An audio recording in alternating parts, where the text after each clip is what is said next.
আসসালামু আলাইকুম, সবাইকে স্বাগতম। প্রিয় শিক্ষার্থী বন্ধুরা, আজকে আমি এই যে কুমিল্লা ক্যাডেট কলেজে এই আইসিটি বিষয়ের দ্বিতীয় অধ্যায় সম্পর্কিত এইচএসসি টেস্ট পরীক্ষায় যে সৃজনশীল প্রশ্নটি এসেছিল, ওই প্রশ্নটি কীভাবে লিখতে হয়, কীভাবে সমাধান করব, সেই সম্পর্কে আমি ব্যাখ্যা দিব। তো প্রথমে উদ্দীপকটা পড়ি, কী বলা আছে।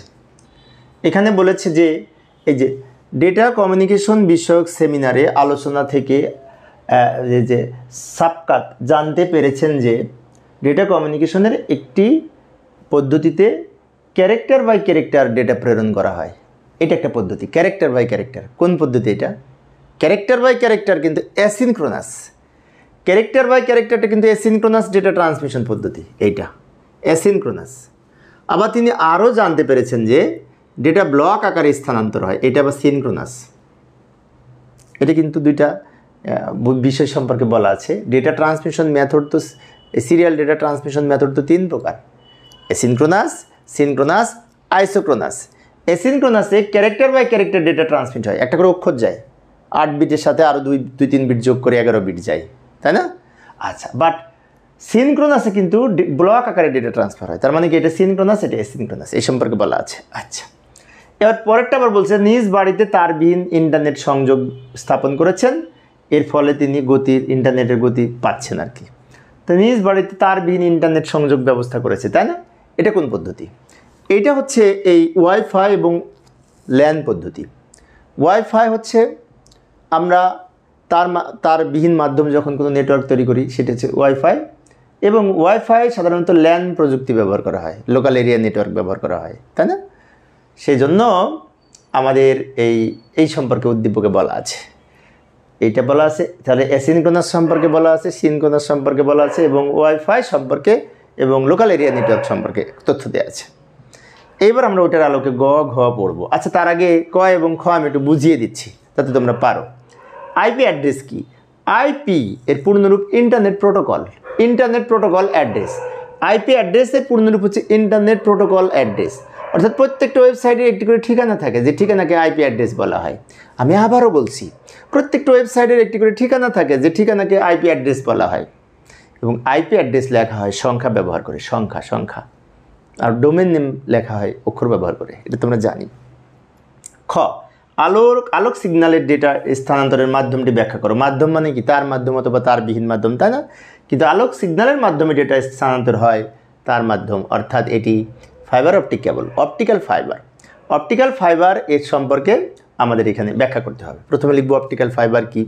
এইভাবে লিখতে পারি যে কাঁচ বা কাঁচের ন্যায় স্বচ্ছ প্লাস্টিক দ্বারা তৈরি আলোক যে তারের মধ্য দিয়ে আলোর পূর্ণ প্রতিফলনের মাধ্যমে, আলোক সিগন্যালের মাধ্যমে ডেটা ট্রান্সফার হয়, তাকে এই ফাইবার অপটিক কেবল বলে।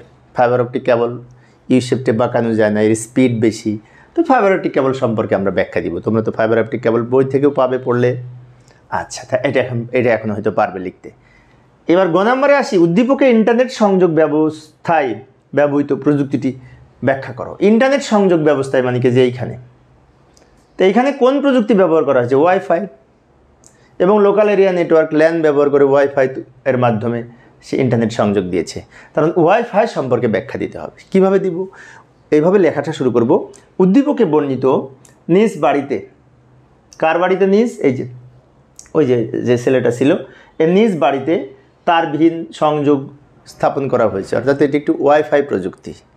এবং ওয়াইফাই এর পূর্ণরূপ হচ্ছে ওয়্যারলেস ফিডেলিটি, এটি তারবিহীন সংযোগ, ইন্টারনেট সংযোগের মাধ্যম। তাই বলে ওয়াইফাই সম্পর্কে কিছু বৈশিষ্ট্য লিখব, সুবিধা লিখব, যদ্দূর পারি গ নাম্বারে।